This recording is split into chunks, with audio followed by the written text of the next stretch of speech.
Este es un mensaje del pastor John MacArthur, traducido y predicado en español para el mundo de habla hispana. Para cerrar este año largo de mensajes muy especiales, únicos, hay uno más que necesito descargar delante del Señor de mi corazón al de ustedes. Y es sacado de un texto al que quiero que me acompañe ahora. Es Mateo capítulo 5, versículos 43 al 48. Mateo 5, 43 al 48. Le voy a leer estas palabras y después presentar la dirección de este texto para nosotros y después vamos a entrar en él. Nuestro Señor habla y dice: oísteis que fue dicho, amarás a tu prójimo y aborrecerás a tu enemigo.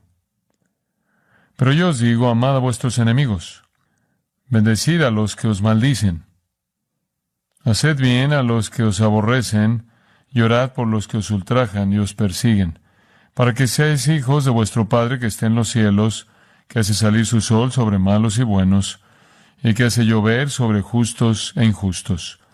Porque si amáis a los que os aman, ¿qué recompensa tendréis? ¿No hacen también lo mismo los publicanos? Y si saludáis a vuestros hermanos solamente, ¿qué hacéis de más? ¿No hacen también así los gentiles? Sed pues vosotros perfectos, como vuestro Padre que está en los cielos es perfecto. Un punto bastante directo. Si quiere ser como Dios, ame a sus enemigos. Supongo que a lo largo de mi vida y la de usted, no hemos tenido tantos enemigos agresivos como los tenemos en la actualidad, a todo nivel.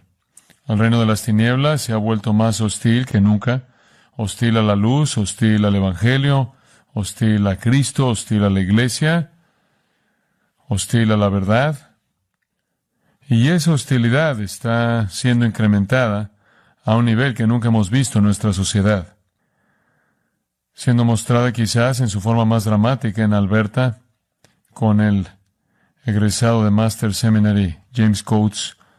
Se espera en la cárcel por otros 2 meses porque el juez no quiere concederle fianza, porque él saldría y predicaría el Evangelio, mientras que al mismo tiempo sueltan a un abusador de niños, haciendo que el departamento de policía envíe un boletín, sabían que volvería a hacerlo. Esto es como una ilustración del microcosmos del lugar donde está esta sociedad. Libera al abusador de niños y mantén al predicador en la cárcel. Apropiadamente resentimos la impiedad de eso. Apropiadamente resentimos la legalización del homicidio de infantes. Apropiadamente resentimos la perversión sexual en todas sus formas. Odiamos el hecho de que la función de los hombres, la función de las mujeres, el lugar de los hijos, la familia, están siendo destruidas sistemáticamente. Estamos profundamente entristecidos por la destrucción racial que está pasando, por la política de identidad de nuestro país. Estamos molestos por la desintegración del orden social, en donde ya no nos estamos sintiendo como una nación gobernada por la ley. Estamos preocupados por el socialismo que está incrementándose, el cual fortalece a la élite incluso más y quita la libertad. El socialismo y la libertad se excluyen mutuamente por definición. La combinación de toda esta impiedad dominante creciendo a un paso tan rápido, y mientras que hemos podido comunicar la verdad en medio de esto, sentimos que estamos siendo cancelados lentamente, de tal manera que no vamos a tener la oportunidad de decir lo que decimos, proclamar la verdad en las formas de medios que hemos tenido a nuestra disposición en el pasado.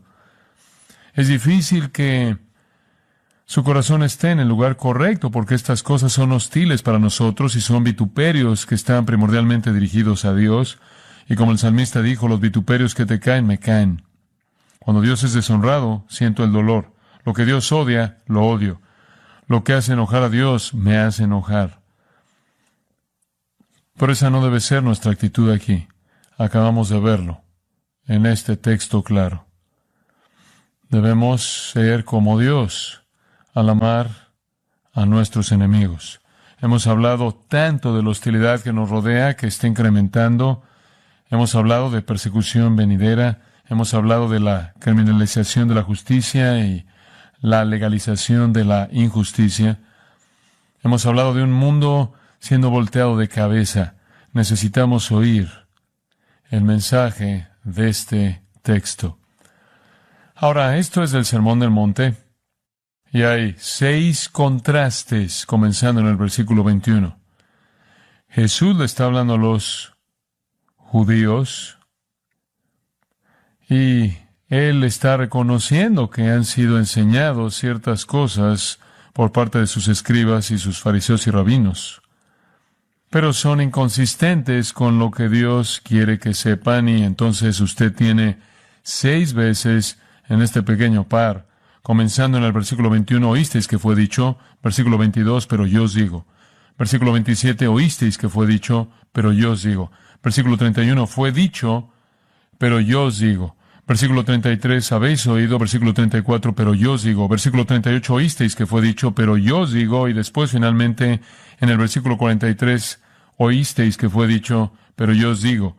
El Señor está haciendo un contraste fuerte entre lo que Él manda y lo que existe en la forma tradicional apóstata del judaísmo. Nuestro Señor está atacando el judaísmo corrupto.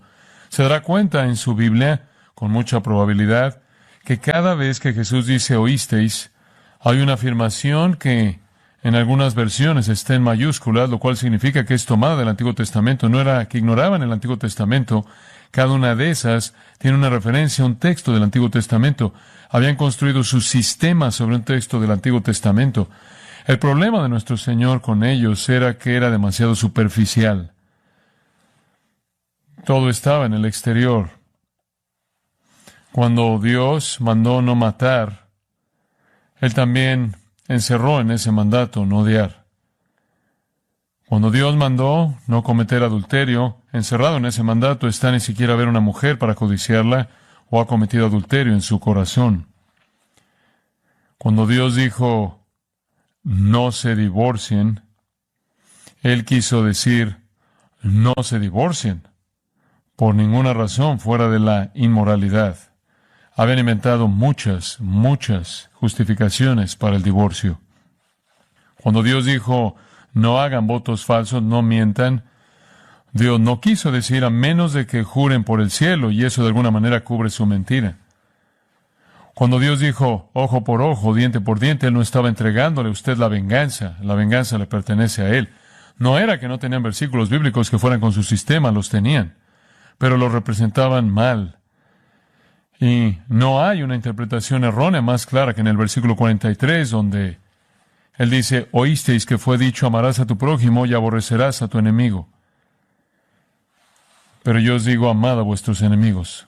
La religión del judaísmo había aplanado los mandatos de Dios a una dimensión externa para justificar el odio, para justificar la lujuria, para justificar el divorcio, para justificar las mentiras, para justificar la venganza, para justificar el enojo. Pero la santidad es mucho más profunda que eso. Pero esta es una mirada clásica al externalismo superficial farisaico. Hay ciertas cosas que no hacen, pero debajo de la superficie están llenos de huesos de muertos. Están marcados por el enojo, la lujuria, el divorcio, las mentiras, la venganza y el odio. Y como consecuencia están viviendo en violación a los mandatos de Dios y la voluntad de Dios. Es el asunto del corazón lo que le preocupa al Señor. Siempre el asunto del corazón.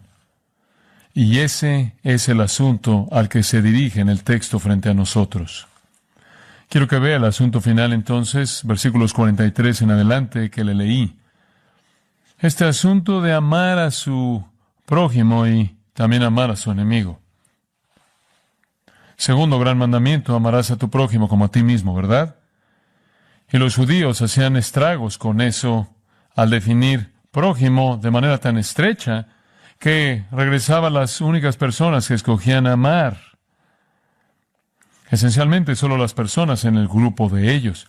Llegaron tan lejos como para decir que la población general está maldecida y habían legitimizado su menosprecio hacia la población general, sino el odio de ellos.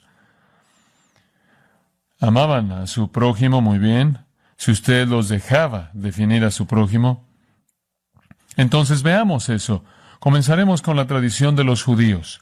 Después veremos la enseñanza del Antiguo Testamento y después la verdad de Cristo. Entonces veamos el versículo 43.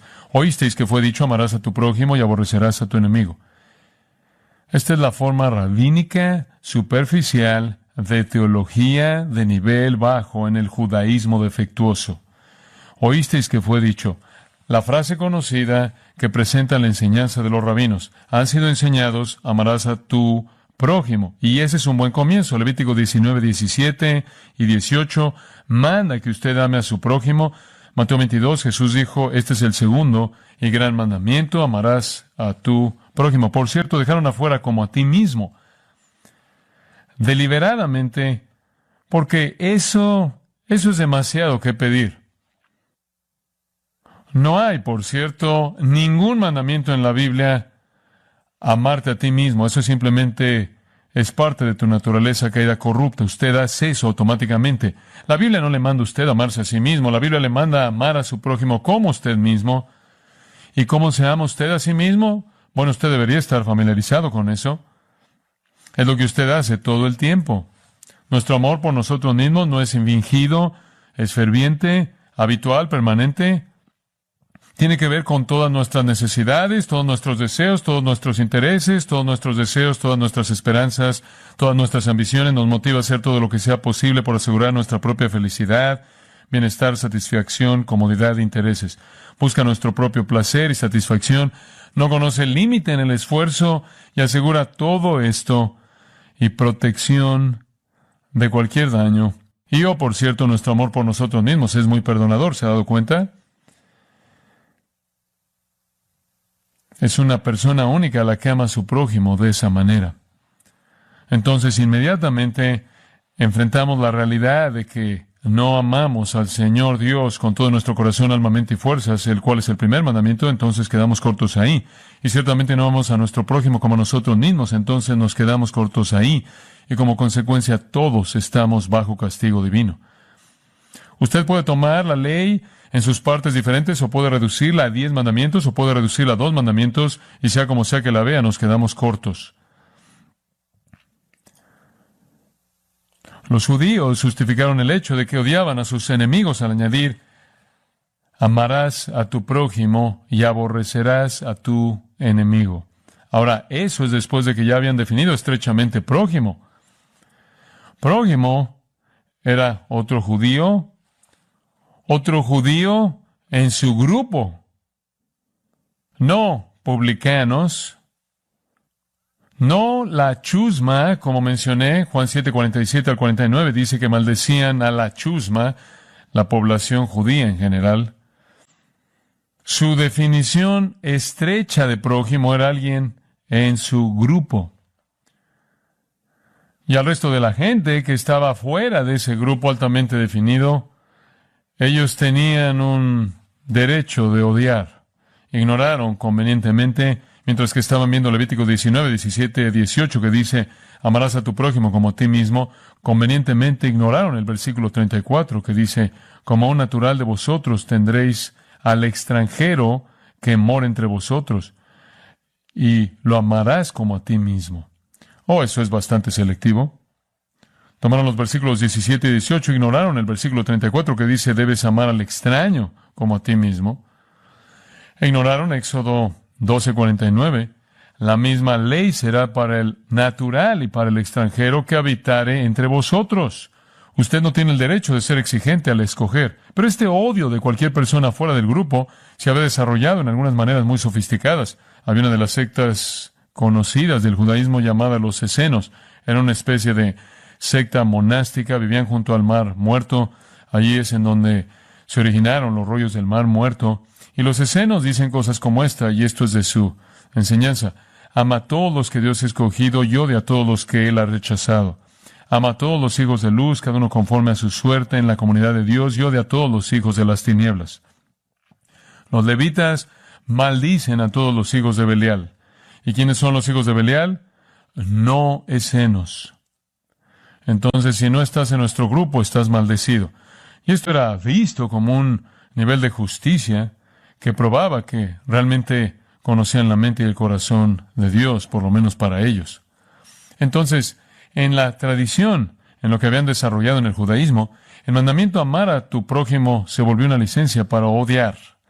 Una de las máximas de los fariseos, voy a citar, si un judío ve a un gentil caído en el mar, de ninguna manera lo levante de ahí, porque escrito está, no te levantarás contra la sangre de tu prójimo, pero este hombre no es tu prójimo.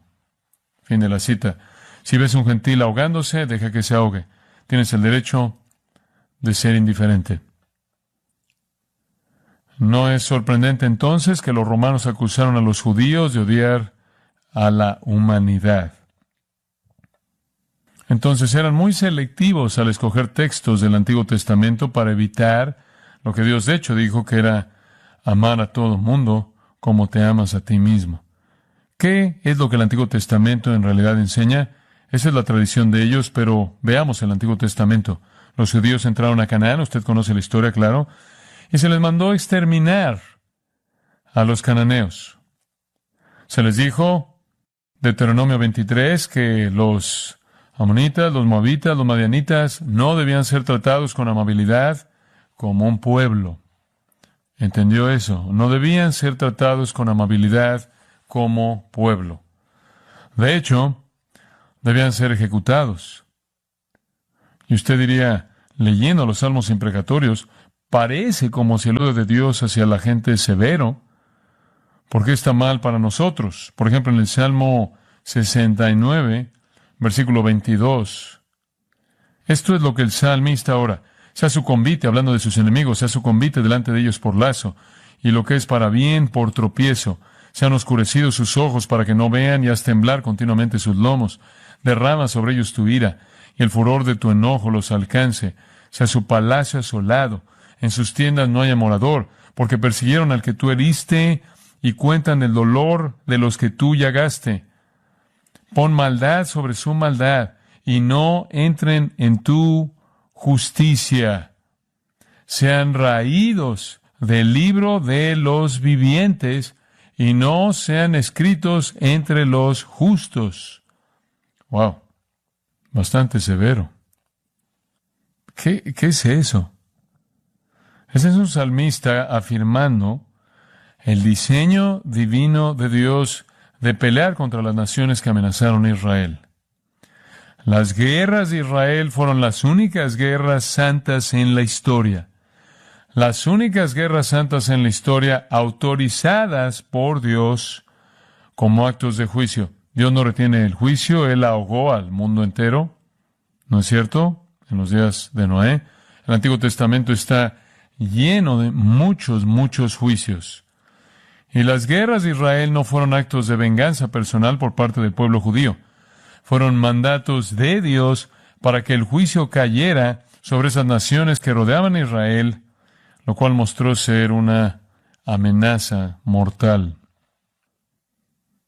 Dios es el único que puede mandar eso, porque la venganza le pertenece al Señor. Yo daré el pago.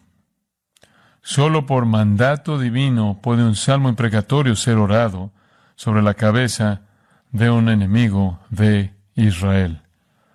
Por cierto, no existe una oración imprecatoria como tal en el Nuevo Testamento.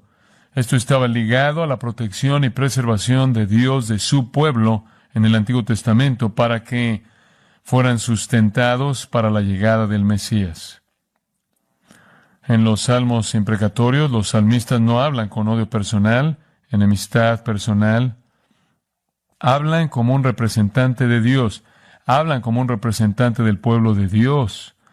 Y Él considera a los impíos idólatras como los enemigos de Dios. Salmo 69:9, como usted o yo. Entonces, ese es el único conjunto de guerras santas divinamente autorizadas en la historia. Los asuntos fueron judiciales, por parte de Dios. Él estaba trayendo juicio justo y recto, en el momento en el que él consideró que necesitaba que fuera hecho. Nunca fue personal. Pero los fariseos y los escribas y los rabinos habían personalizado todo eso y usado escrituras como esa para justificar su odio personal. Tomaron esencialmente prerrogativas que le pertenecían únicamente a Dios y las operaron en sus relaciones personales. Incluso en el Nuevo Testamento, Jesús muestra una actitud diferente de la que Dios tomó al tratar con las naciones para proteger a Israel. Jesús vio a Jerusalén y ¿qué hizo? Lloró. Lloró. Jesús, el juez, a quien todo juicio es encomendado, lloró por los que rechazaron. Hay un tipo de odio perfecto. Admitiré eso debido a que está en el Salmo 139 y está expresado claramente. Escuche los versículos 19 en adelante. De cierto, oh Dios, harás morir al impío. Apartaos, pues, de mí, hombres sanguinarios, porque blasfemias dicen ellos contra ti. Tus enemigos toman en vano tu nombre. No odio, oh Jehová, a los que te aborrecen, y me enardezco contra tus enemigos. Los aborrezco por completo. Los tengo por enemigos. Ese es un odio perfecto. Ese es un odio justo. Esa es la actitud de los mártires en Apocalipsis 6, en el quinto sello, que están bajo el altar orando porque el Señor ponga fin a la persecución del tiempo de la tribulación. Es correcto odiar lo que Dios odia, llamar lo que Dios ama en el sentido amplio. Es correcto sentir el dolor cuando Dios es deshonrado. Los vituperios que caen en ti, caen en mí. Me acuerdo de la historia de Henry Martyn, misionero a la India. Y cuando él llegó ahí, él fue a un templo hindú, donde había todo tipo de atrocidades, formas de idolatría. Y él observó lo que estaba pasando y en sus propios escritos él escribió esto al partir: no puedo tolerar la existencia si Jesús va a ser deshonrado así. Siento ese dolor, y usted también, ¿no es cierto? Usted siente ese dolor. Los vituperios que caen sobre su Señor caen sobre usted, y usted siente el dolor. Y usted odia eso. Usted odia que Dios es deshonrado. Usted odia que Cristo es deshonrado.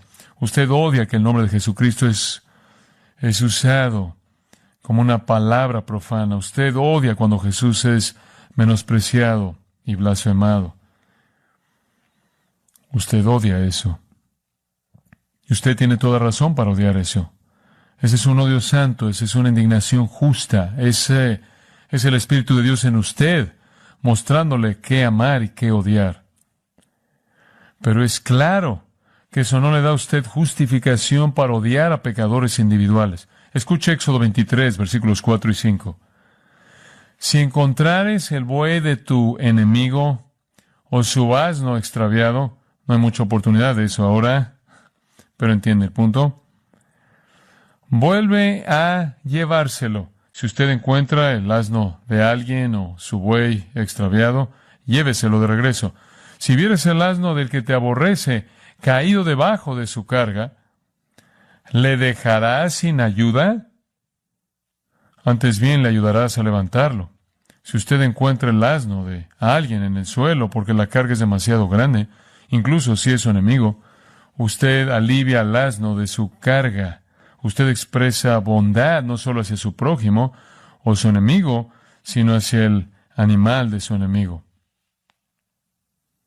Creo que hay un par de ilustraciones realmente vívidas de esto. Usted recuerda la historia en 1 Samuel 24, cuando David fue a la cueva, misma cueva donde estaba Saúl, y Saúl estaba tratando de encontrar una manera de matar a David, y David se estaba escondiendo en la misma cueva en la que estaba Saúl, y Saúl estaba en la cueva, la Biblia dice, cubriéndose los pies, y David pudo haberlo matado. Él estaba en una posición comprometedora, pero David se acercó y cortó un pequeño pedazo de su ropa, Y David se rehusó a quitarle la vida y dice en 1 Samuel 24:10, porque David lo perdonó. Lo perdonó. Tuvo un sentido de compasión hacia su enemigo más severo y mortal, y no quiso quitarle la vida. Estuvo Simei en 2 de Samuel 16, que empezó a maldecir a David. La gente dijo, dile que pare, y David dijo, no, déjalo maldecir. Hay un propósito en esto. Eso es bondad hacia enemigos malos. En Job 31, 29 y 30, Job, defendiendo su virtud piadosa, dijo estas palabras: si me alegré en el quebrantamiento del que me aborrecía, y me regocijé cuando le halló el mal, no, ni aún entregué al pecado mi lengua, pidiendo maldición para su alma. Hay algunos enemigos que están dañando con bastante seriedad a Job, ¿verdad? No pedí maldición para su alma. Proverbios 25, 21. Si el que te aborrece tuviere hambre, dale de comer pan, y si tuviere sed, dale de beber agua, y Jehová te lo pagará. Entonces, hay suficiente información en el Antiguo Testamento para separar actitud personal hacia enemigos de acciones judiciales por parte de Dios contra naciones que eran una amenaza para su propósito redentor. Entonces, eso es un poco acerca de la tradición y enseñanza del Antiguo Testamento. Pero veamos el punto más importante, la verdad de Jesús en el texto frente a nosotros. Nuestro Señor va a corregir su interpretación equivocada de la voluntad de Dios con 3 principios en secuencia que corrigen este entendimiento equivocado. Están en secuencia y en ascenso.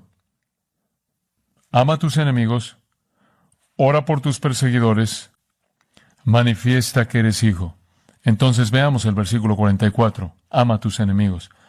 Pero yo os digo, amad a vuestros enemigos. Nadie tiene un problema con amar amigos. Eso es lo que define un amigo. Alguien a quien usted ama. Jesús va al verdadero asunto. Esto es de lo que la ley divina está hablando. Cuando dice amarás a tu prójimo como a ti mismo, es el segundo gran mandamiento. Debe incluir a su enemigo. Es cualquier persona en su vida, cualquier persona en su mundo, cualquier persona que entra en su espacio. La hermosa y conocida historia en Lucas 10 y versículo 25, un intérprete de la ley se levantó y dijo para probarle, Maestro, ¿haciendo qué cosa heredaré la vida eterna? Él le dijo, ¿qué está escrito en la ley? ¿Cómo lees? Aquel respondiendo dijo, amarás al Señor tu Dios con todo tu corazón y con toda tu alma y con todas tus fuerzas y con toda tu mente y a tu prójimo como a ti mismo. Y le dijo, bien has respondido, haz esto y vivirás. Lo cual, claro, es imposible y ese es el punto que él estaba enseñando. Pero él, queriendo justificarse a sí mismo, dijo a Jesús, ¿y quién es mi prójimo? Dame una definición de prójimo. Jesús respondió y contó la historia del buen samaritano, ¿no es cierto? Un hombre descendía de Jerusalén a Jericó y cayó en manos de ladrones, los cuales le despojaron e hiriéndole se fueron, dejándole medio muerto. Vino un sacerdote, pasó de largo, un levita vino, pasó del otro lado. Un samaritano, un rechazado de raza mixta, odiado por los judíos, viéndole, fue movido a misericordia. Vendó sus heridas, echándoles aceite y vino, y poniéndole en su cabalgadura, lo llevó al mesón y cuidó de él. Dio dinero al mesonero y le dijo, cuídamele y todo lo que gastes de más, yo te lo pagaré cuando regrese. ¿Quién pues de estos 3 te parece que fue el prójimo del que cayó en manos de los ladrones? Él dijo, el que usó de misericordia con él. ¿Quién es su prójimo? Cualquiera que necesita su misericordia. No importa si ese prójimo es uno que lo aborrece, como los judíos odiaban a los samaritanos. El rabino y el sacerdote no querían tocar al hombre, porque la teología de ellos decía, él es el problema en esto, porque es pecaminoso, y le dieron la vuelta por el otro lado del camino. El samaritano, despreciado y odiado y rechazado, tuvo compasión del hombre que socialmente era un enemigo. Amad a vuestros enemigos. Ectron su, ton ectron su, significa su enemigo personal. No está hablando de algunos colectivos. Es su enemigo personal. Agapate, de agapao, la forma más alta, más noble de amor. Y en el tiempo presente estén constantemente amando a sus enemigos. Este es el amor de la voluntad. Este no es el amor de la emoción. Este es el amor de la voluntad. No está relacionado a ninguna ganancia personal ni satisfacción personal. Es el amor de la benevolencia inconquistable. Es el amor de la buena disposición invencible. Simplemente un corazón amoroso que quiere liberar al enemigo de cualquier pensamiento de odio. Quiere rescatar al enemigo de pecado. Quiere ver su alma salvada. Es el amor más alto. Un escritor dice, no me puede caer bien una persona falsa, mentirosa, calumniadora, quien quizás me ha difamado una y otra vez. No me puede caer bien, pero puedo por la gracia de Jesucristo amarlo y ver lo que está mal con él, desear y trabajar para hacerle solo bien y sobre todo liberarlo de sus caminos malos. En Lucas 6 Jesús dijo, haced bien a los que os aborrecen. Entonces amar a su prójimo significa buscar el bien más alto. Ese es el tipo de amor más noble. Y amar a sus enemigos significa lo mismo, buscar el bien más alto. Ahora, ¿cómo ocurre eso? Segundo punto, ore por sus perseguidores. Se manifiesta entonces en oración. Versículo 44, orad por los que os persiguen. Esos serán sus enemigos más severos. Usted tiene muchos enemigos que no lo persiguen a usted de manera personal, entonces simplemente tomemos la situación más extrema. Gente que lo persigue a usted. Esos son por los que usted ora.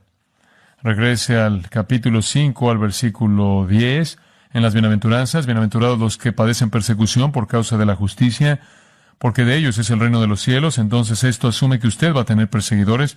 Bienaventurados sois cuando por mi causa os vituperen y os persigan y digan toda clase de mal contra vosotros mintiendo. Si le están haciendo eso a usted, usted es bienaventurado. ¿No es eso maravilloso? ¿Acaso eso no lo voltea de cabeza? Pienso en eso mucho. No solo ustedes bienaventurados, sino versículo 12, gozaos y alegraos, porque vuestro galardón es grande en los cielos. Lo que están haciendo es añadir a su recompensa eterna. Adelante, que lo hagan, porque así persiguieron a los profetas que fueron antes de vosotros. Usted está en buena compañía. Me pregunto si estos perseguidores de gente fiel entienden que sus esfuerzos están siendo invertidos por Dios, y a partir de su persecución viene bendición, y a partir de su persecución viene gozo y alegría, y a partir de su persecución viene recompensa eterna. Eso es muy importante, amigos, muy importante. Eso es algo muy importante de entender porque hace que usted vea la persecución de una manera totalmente diferente. Si usted ve la persecución dañándolo a usted, usted va a cambiar su mensaje. Si usted ve la persecución añadido a su recompensa eterna, usted no cambia nada, ¿verdad? Digo, esta es la realidad de cabeza. Usted predica la palabra de Dios fielmente, usted proclama el Evangelio fielmente y usted recibe hostilidad y enemistad. Y quizás usted se acobarda y trata de hacer algunos ajustes para que pueda dejar de ofender a la gente. Digo, si usted es un predicador, usted quita las ofensas del mensaje y como consecuencia, usted pierde la bendición, la alegría, el gozo y la recompensa eterna que viene con la fidelidad que enfrenta la persecución. Pero no es solo una esperanza pasiva de recompensa eterna lo que es la respuesta correcta. Hay un tercer punto aquí. Usted no solo ora por aquellos que lo persiguen, usted va más allá de eso. En Primera de Timoteo, no es un tipo de oración vaga. Escuche esto. Primera de Timoteo 2. Exhorto ante todo a que se hagan rogativas, oraciones, peticiones y acciones de gracias por todos los hombres, por los reyes y por todos los que están en eminencia.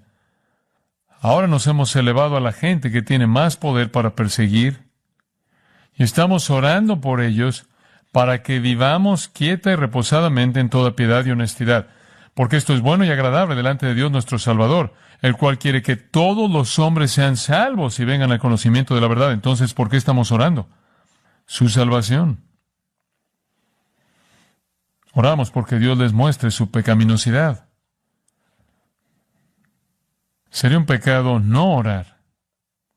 Tenemos un presidente y vicepresidente impíos, gente en el poder y liderazgo a nivel local, estatal. ¿Debemos sentarnos y arder lentamente? No, debemos orar. ¿Por qué? Su salvación. Colóquelos en la parte de arriba de su lista de oración. Jesús dijo en la cruz, Padre, que perdónalos porque no saben lo que hacen. Esa oración fue respondida en un ladrón y un soldado y gente en la multitud. Esteban oró, no les tomes en cuenta este pecado, y eso fue respondido en un apóstol llamado Pablo. Esta es una oportunidad para que usted ore de manera evangelística. Fue Dietrich Bonhoeffer quien escribió, este es el mandato supremo. Mediante el medio de la oración, vamos a nuestros perseguidores, estamos de pie a su lado y le rogamos a Dios por ellos. El doctor Wilmer en 1880 escribió esto, es bastante bueno para leerlo. Este mandato de que debemos amar a nuestros enemigos y dejar la venganza crecerá incluso con mayor urgencia en la lucha santa que está frente a nosotros.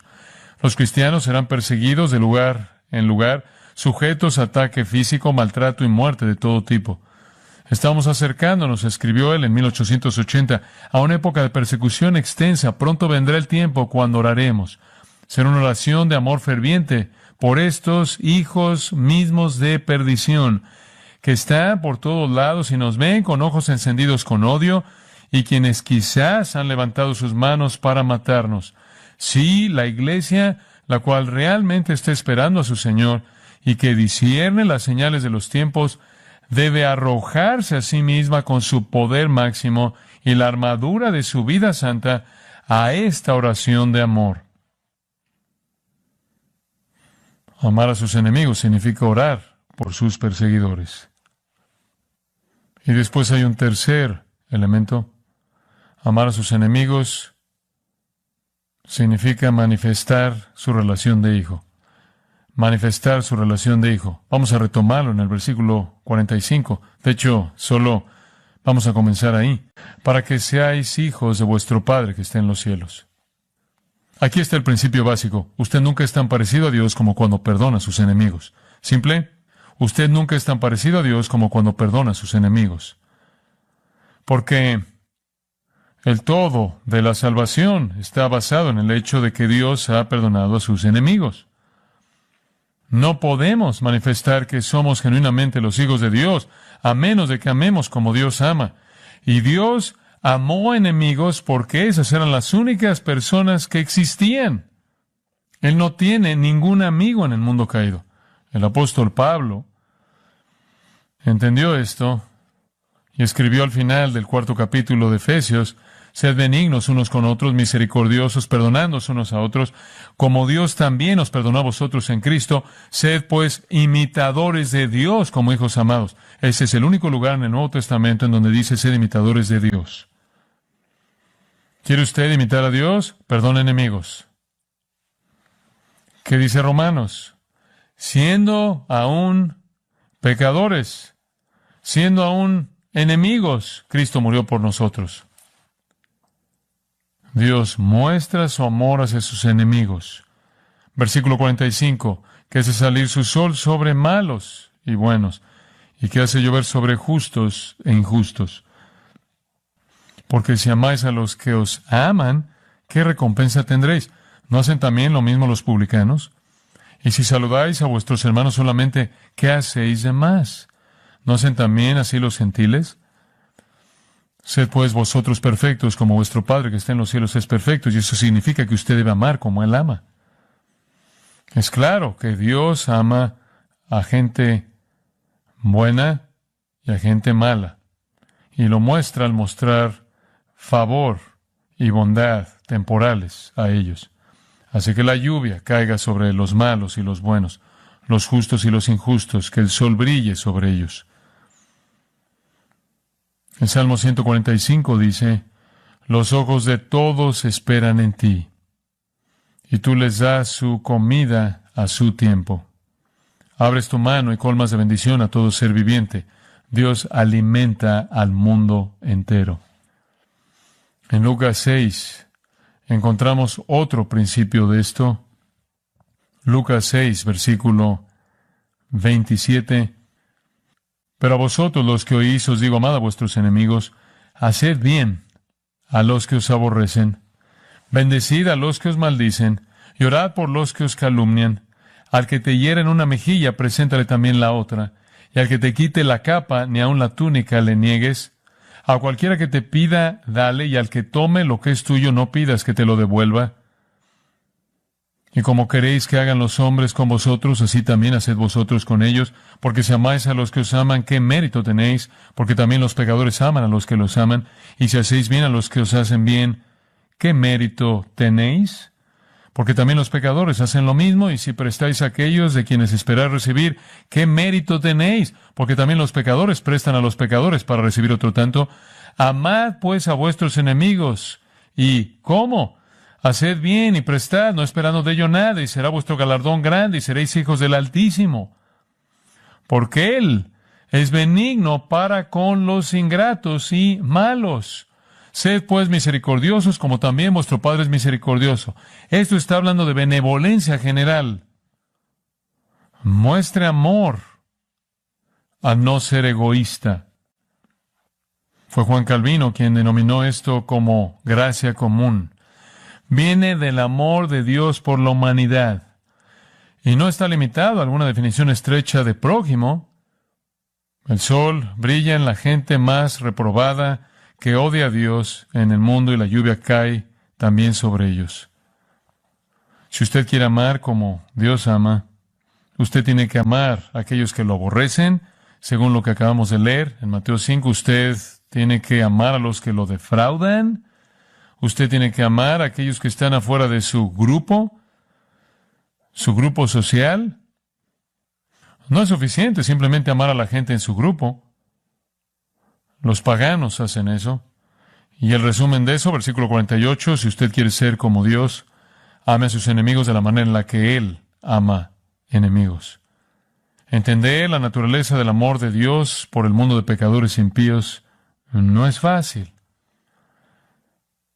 Dios tiene un amor general, universal, que no discrimina, incondicional, que le extiende a todo mundo. Usted recuerda la historia del joven rico en el relato de Marcos capítulo 10.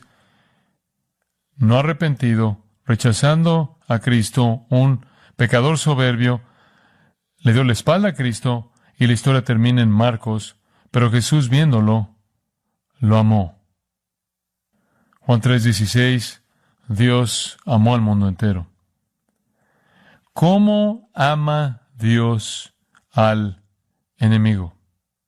Bueno, hay 4 maneras en las que Dios expresa gracia común, o este amor general. Primero, bondad hacia todos. Y acabamos de leer eso: Él hace salir el sol sobre malos y buenos, y la lluvia caer sobre justos e injustos. En ese sentido, 1 Timoteo 4:10, Él es el Salvador de todos los hombres de una manera física temporal. Él no le da al pecador lo que el pecador merece. Romanos 2:4 dice que Él ejerce paciencia y longanimidad con los pecadores. Los pecadores se enamoran, tienen hijos, disfrutan de la belleza de la creación, comen una buena comida, están rodeados de bendición temporal en la creación de Dios y el mundo de Él. Una segunda manera en la que Dios ama a los enemigos es con compasión. Hay un sentido general de lástima. Esto no solo está en el Nuevo Testamento. Le voy a leer un pasaje, hay varios en el Antiguo Testamento, pero en Jeremías 13, versículo 15. Escuchad y oíd, no os envanezcáis, pues Jehová ha hablado. Dad gloria a Jehová, Dios vuestro, antes que haga venir tinieblas, y antes que vuestros pies tropiecen en montes de oscuridad, y esperéis luz, y os la vuelva en sombra de muerte y tinieblas. Escuche esto, versículo 17. Mas si no oyereis esto, en secreto llorará mi alma a causa de vuestra soberbia, y llorando amargamente se desharán mis ojos en lágrimas. Si usted llega a imaginar a Dios llorando por los perdidos, esto es lástima. Esto es amor no basado en el valor actual de algo, sino en el valor perdido. El amor de Dios por uno a su imagen, eternamente desfigurado. Entonces, el amor de Dios hacia todos es mostrado en esta bondad común y en compasión. En tercer lugar, en advertencia. Advertencias incesantes, advertencias constantes.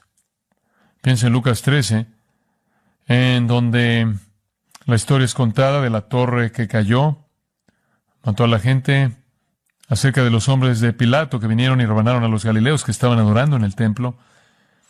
Y la gente le preguntó a Jesús, ¿acaso estas personas eran peores que cualquier otro? Y esa es la razón por la que esta calamidad sucedió. Eso en cierta manera era teología judía.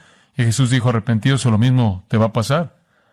Las advertencias constantes, las encontramos desde el comienzo de la Escritura hasta el final.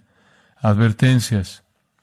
El primer capítulo de Segunda de Tesalonicenses habla del Señor Jesús, versículo 7, siendo revelado desde el cielo con los ángeles de su poder en llama de fuego, para dar retribución a los que no conocieron a Dios, ni obedecen al Evangelio de nuestro Señor Jesucristo, los cuales sufrirán pena de eterna perdición, excluidos de la presencia del Señor y de la gloria de su poder. Esa es una advertencia. Esa es una advertencia. El libro de Apocalipsis está lleno de advertencias. Entonces, ¿cómo es que Dios ama a todo mundo? En bondad general, en expresiones de tristeza, lástima y compasión, en las advertencias imparables de la Escritura y de una manera final en la oferta del Evangelio. El amor general de Dios hacia la humanidad es revelado en su oferta incesante de salvación. A lo largo de la historia, pecadores en todo tiempo, en todo lugar, y Él le dijo a la iglesia que fuera por todo el mundo y predicar el Evangelio a toda criatura. El camino de la salvación ha sido presentado. Juan 1:9 dice que Cristo es la luz que alumbra a todo hombre. Jesús dijo, venid a mí, todos los que estáis trabajados y cargados. Mateo 11:28, yo os daré descanso. Mateo 22 contó una parábola acerca de personas que no vendrían los judíos y le dijo a sus discípulos, vayan a las carreteras y los caminos y llámenlos para que vengan. La predicación del Evangelio, la invitación del Evangelio es una extensión del amor de Dios. A sus enemigos después Él ofrece bondad general, bañándolos toda su vida, lástima y tristeza real por su situación penosa, advertencia y amonestación acerca del juicio devastador y eterno, y la oferta de ruego del Evangelio.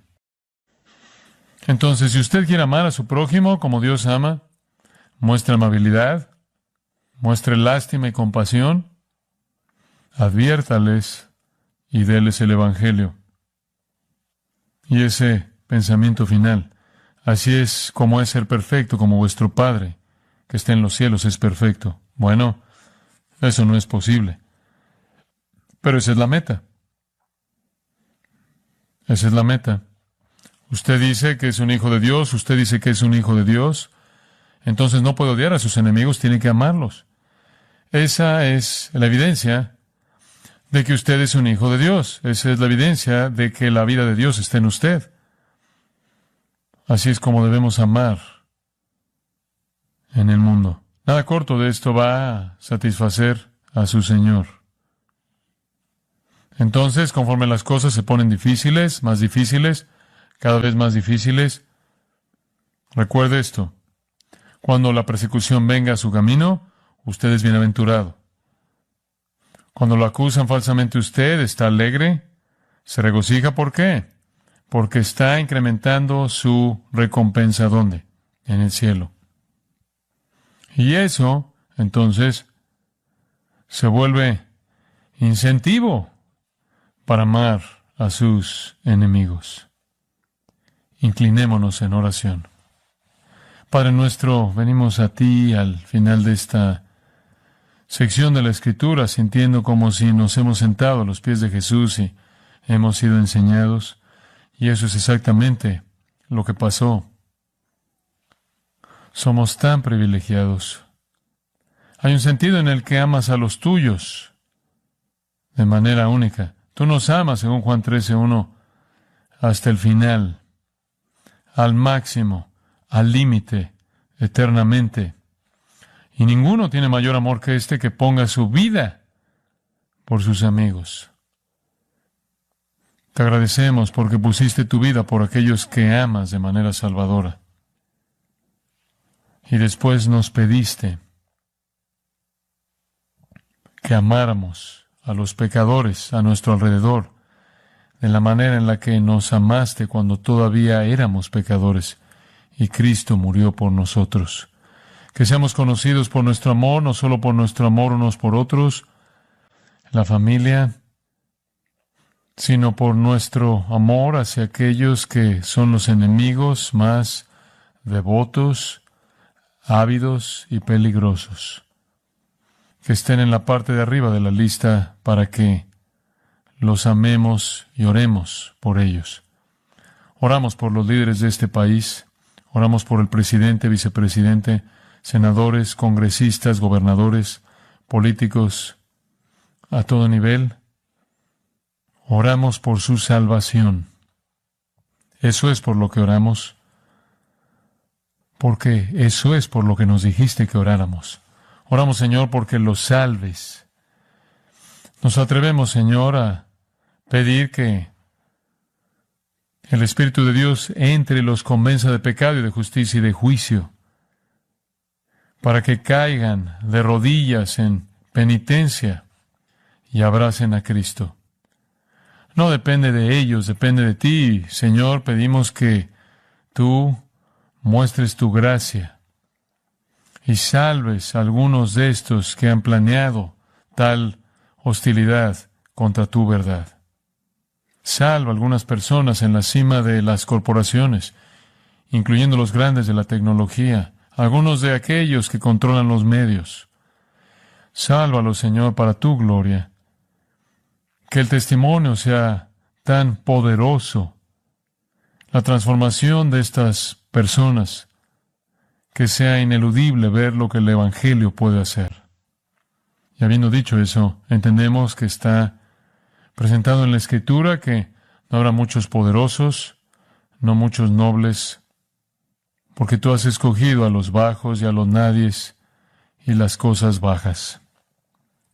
Pero, Señor, sé glorificado en la salvación de pecadores, incluso en la salvación de líderes. Lo pedimos solo para tu honor y tu gloria. Y que seamos conocidos por nuestro amor y oraciones evangelísticas imparables por todos aquellos que son enemigos de tu verdad. Conviértelos en amigos por tu gracia y usa nuestras oraciones de esa manera.